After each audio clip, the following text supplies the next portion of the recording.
Okay, I told you guys we'd be talking about hyper sigils, super sigils, sigils in general, how to make them, and we're going to go a lot deeper into what the theory, philosophy, the understanding, the psychology, and how it really works. No one really comes out here telling you. They give you a couple ideas of the subconscious mind, and I'm going to go a little deeper and tell you almost exactly how it works and how it all links together.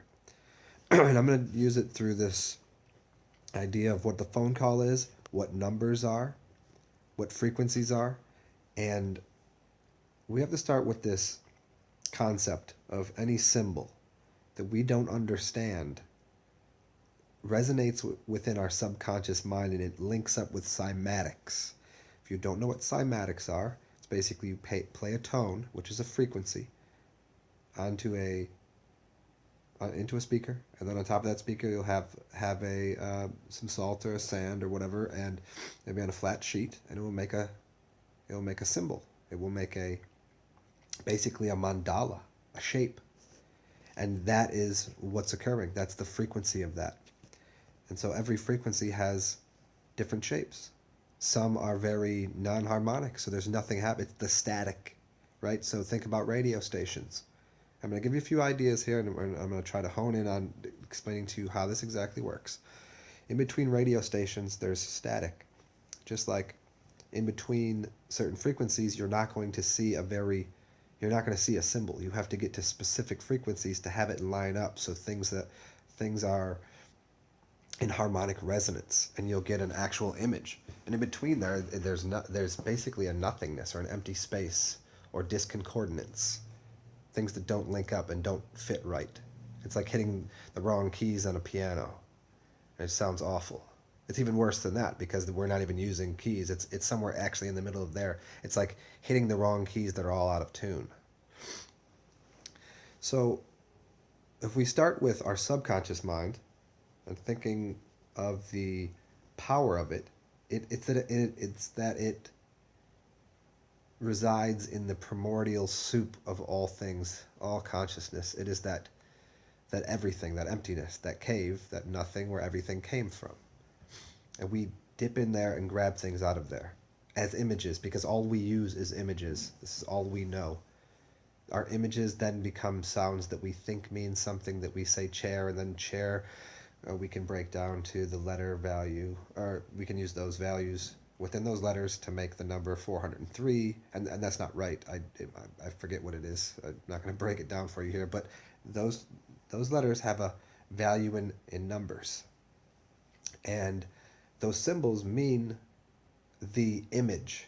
Anything that we do, any sound, we apply an image to. When we go to sleep, the image is the only thing. That's how the brain works in images. So especially when we can find an image that is basic, that is fundamental, an image beyond what we know to be something. We know the alphabet. If you speak English, you know what each letter is. So you have a conscious awareness and understanding of the language that I'm using, and you have a conscious awareness of each of those letters whenever you're writing something down. But when you put those letters together and create a sigil or a symbol or an image that you don't understand, it speaks farther to your subconscious mind. It speaks to that. And because the subconscious mind is way more powerful than the conscious mind, because you don't have to have intention, it's already in there. So this goes in, we're going to get into breathing patterns too. And we're going to get back to this, phone call, right? It's a phone call to these different sigils. So these images, which line up with the cymatics, are lined up with phone calls, with stations on a dial. If you dial a phone number, you could look at that number as a frequency. And it might just well be. Who knows? Maybe it is. But you dial that phone number and you look at it as a frequency, and somebody picks up and you hear that person's voice, then you know that they're on that frequency, on that dial with them. You're on that bandwidth. So in the same way, these sigils are speaking directly to that, but through symbolic gestures. There are actually spirits and ancestors and things that work on these literal phone, like these phone numbers, and it's a phone number you've never used, that you don't have, that you don't know how it works.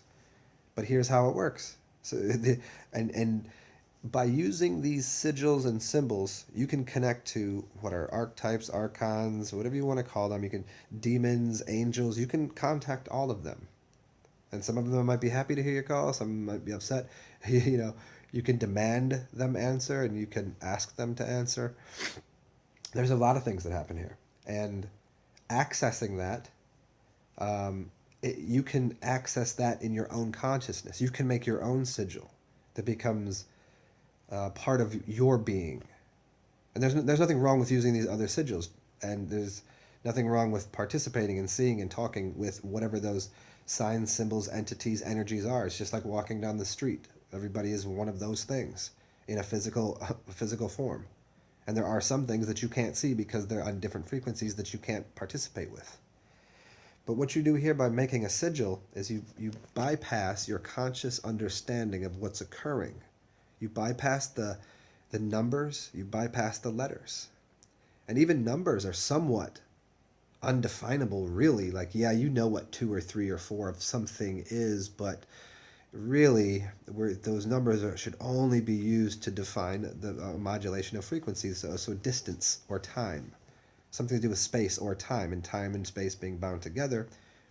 Yeah, we can get into what imaging is and how that works, but truly these numbers become the dial tone, that tone there. There's a reason there's 9 of them. If we look at your, we've got our 10 fingers, 0 through 9 is 10. 0, 1, 2, 3, 4, 5, 6, 7, 8, 9 is 10. It's your 10 fingers. It's your hands of God. So this connection to the phone, you hit 0, which is the operator. Hello, this is the operator. What do you need? Right? So 0 is empty, which is Eve, which is the evening, which is the cave of creation, the black magic, the arts, where everything came from. So if you ever have a problem, you hit 0, and then you ask your questions. And it's even on the phone, it shows you how the whole thing works. If you can get into an O mind, an Om, you empty out your mind. Now you're at the place of asking whatever questions you want. And so we get to that place either by meditation or whatever we like. And there's breathing patterns that we can do to get us into, and I'm kind of stepping over here to this, and I'm going to circle in on what's going on here and getting to how these sigils work. I think so far it's pretty well laid out for you, but I've done other videos on breathing patterns and how to get into these different sets of breathing patterns, and I'll talk through it quick here. But you have 4 different breathing patterns, and it's your mouth and it's your nose. So you can breathe in and out of your mouth, or in your mouth and out of your nose, or in your nose and out of your nose, or in your nose and out of your mouth. So these patterns, there's 4 of them, and those 4 patterns are linked up with the alpha, beta, theta, and delta waves. So it's in the way to remember it, and these are linked up with your 4 fingers. So there's a way, and it's linked up with the 4 elements. I've done other videos on this, and this isn't the place for it. But remember, there are ways to get this. So I encourage you to find my other videos on this. But these linkages are all there, and you can get into these different stages of subconscious mind to be able to get into a neurological place where you can access these symbols. And this is what has to do with your dream world, with lucid dreaming, with getting out of body, even to get into these states of the mind of nothing, of no thing. And that's where these symbols then can be put and placed and reside in, and push forth out of that subconscious reality into this realm. So in other words, that is where the Jesus exists. That's where God exists. That's where yourself exists to create your reality. But people don't access that because they're always on these higher states of, and when I say higher, I mean more tense brainwaves associated with fear and consciousness. When you're tense in fear, you have to be conscious of what you're doing. And therefore you're not in the place of creation. You're not in the creative zone, in the subconscious mind, in the lower soup of putting symbols there. Now, what we can do to make these symbols is we can take ideas that we have as images in our head, So now there's something that I want, and there's an image in my head, and well, for whatever reason, it's a Lamborghini. Who knows what it might be? And again, I was telling you before, you should always start small with these things because you can override these things by your conscious mind getting in the way, and you can ride these wants and desires and things that you have by even having subconscious faults. So start with something small. And so you can use the language that you have, because the languages sit here in front of us, and the language is based upon your conscious understanding and principles of taking an image out of nowhere and putting it in front of you and being able to communicate it and tell a story with someone else. And now you can take those words that now have some value to them and put them together in a way to create a symbol. So then you're taking forth a symbol and an image out of your cave of nothingness, putting in front of you as words, so it's saying what's in your head, and then you reframe those words into a symbol that you can't understand. You understand what you wanted, but now it's back as a symbol. And that symbol now encompasses all of the energy that was inside of your head of the desires that you had in your subconscious mind. So that's heavy duty stuff, guys. That's how it works. And here's how you do it. And this goes into my other lessons about what vowels do not matter because they're always vowed to you. So we would write a sentence out, what our intention is. And this even gets into those, intent, blood over intent. And I'm saying get away from the blood. You can have intention without using your blood. You could sweat on this.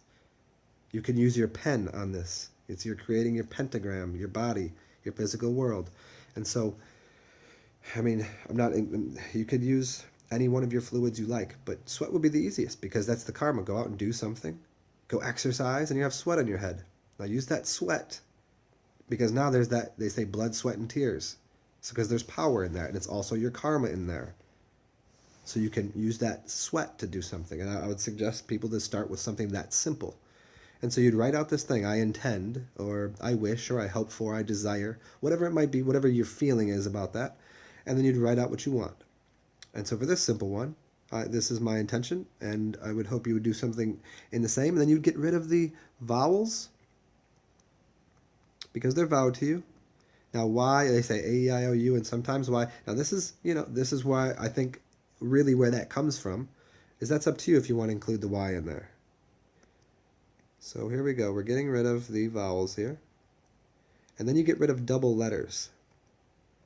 And what we want the symbol to do is be farthest thing, when we make it, farthest thing from something we can understand. This is even getting into why people make symbols with, demonic or strange or evil-looking things, or so other people won't come in and touch the symbol or to override it. We can even get into what graffiti is right here. Why people graffiti.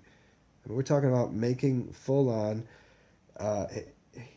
using a two-dimensional surface to pull a three-dimensional reality out of. You take your three-dimensional reality that's happening in your head, put it on a two-dimensional surface, and it blasts out a three-dimensional reality in front of you. So you get to participate in it.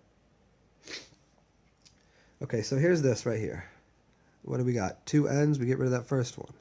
So I got an N there. We'll make it that way. And we got a D. We got an F. An R. I'm not going to use Y's right now. Use a T. M. K. There's an E. We got rid of that. Got an S. G. I made a very long one here, didn't I? And there's an extra T. We already did that. There's an L. I might have just used all the letters here. This is a more elaborate one than you might want to start with. You might say, I intend to make $10 this afternoon. Like that might be one. Who knows? Here we go. I already got an S. The L. I already got the F. I already have an N. I already got that D. T. H. There we go. Okay, so there's my letters. And now we'll take these letters and we'll form something. It doesn't matter. I'll start with the N, and then there's that D. So now I've used the N and the D, and now here F. Boom, upside down. And then we could even use this to create the R. There it is. R.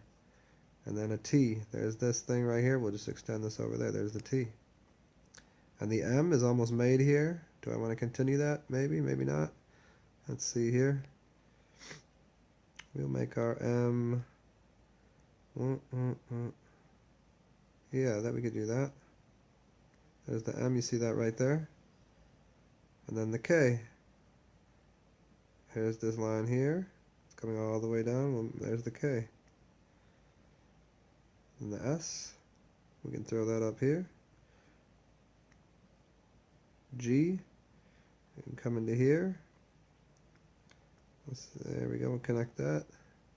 And this is so sloppy and messy, and I'm just kind of doing it to get it out here for you, because it really doesn't matter what it's going to look like. There, we'll make this H out of this. We'll make a P here.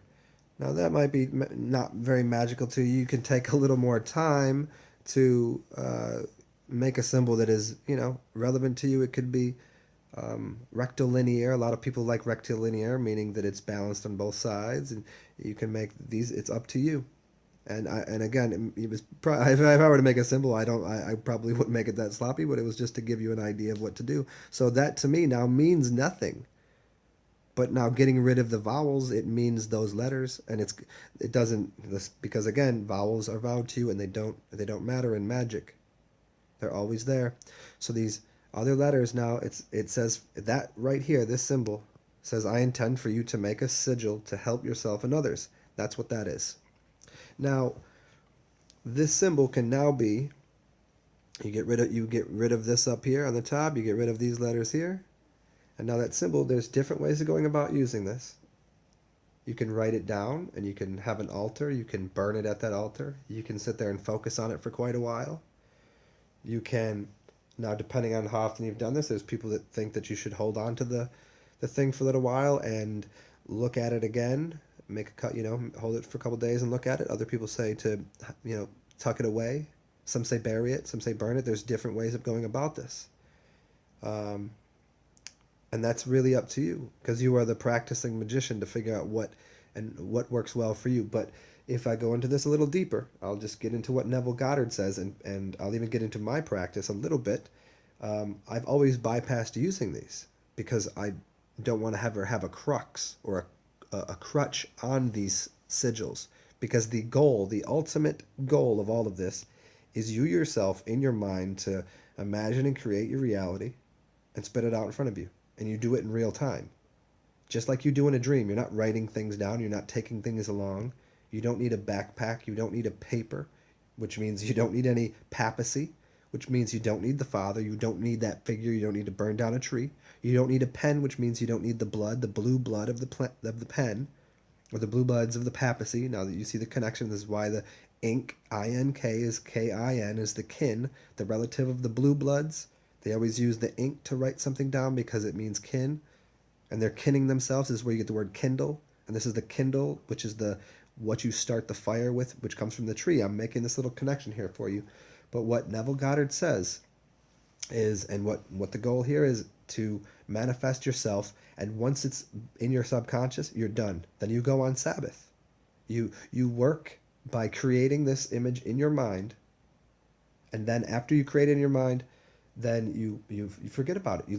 You leave it. You expect it to come. Now, using these sigils is the practice of taking steps, taking the baby steps, so that way you can see the thing in front of you. And you can also, with these symbols, there's all sorts of things you can do as well. You can use use essential oils to smell while you're looking at this sigil, and you could use a refreshener. You could use that smell with the sigil, and then if it's a very big intention that you might desire, then every time you smell that, you'll have you will bring that image back up into your head. And as you get better at this, you could literally bring that image into your head. And there's ways that go about practicing having a photographic type memory, or a way to bring information into your head, into your 3D hyperspace inside of your head. And once again, this has to do with mem-ori, which is water and light, and it's cleaning out the water in your skull, cleaning out the water with distilled water, with urine, without anything else any other way, plant life, juices, cleaning out your clean out your body, and then cleaning out the waters of your mind. And there's ways of using your eyes to pull light into your brain, into your skull, so you can start to manifest images inside of your head, then do the same thing, pushing it outward. So I hope that was a really fun episode of how this all works for you guys. Any questions, put them below, and I'll get back to you. Cheers.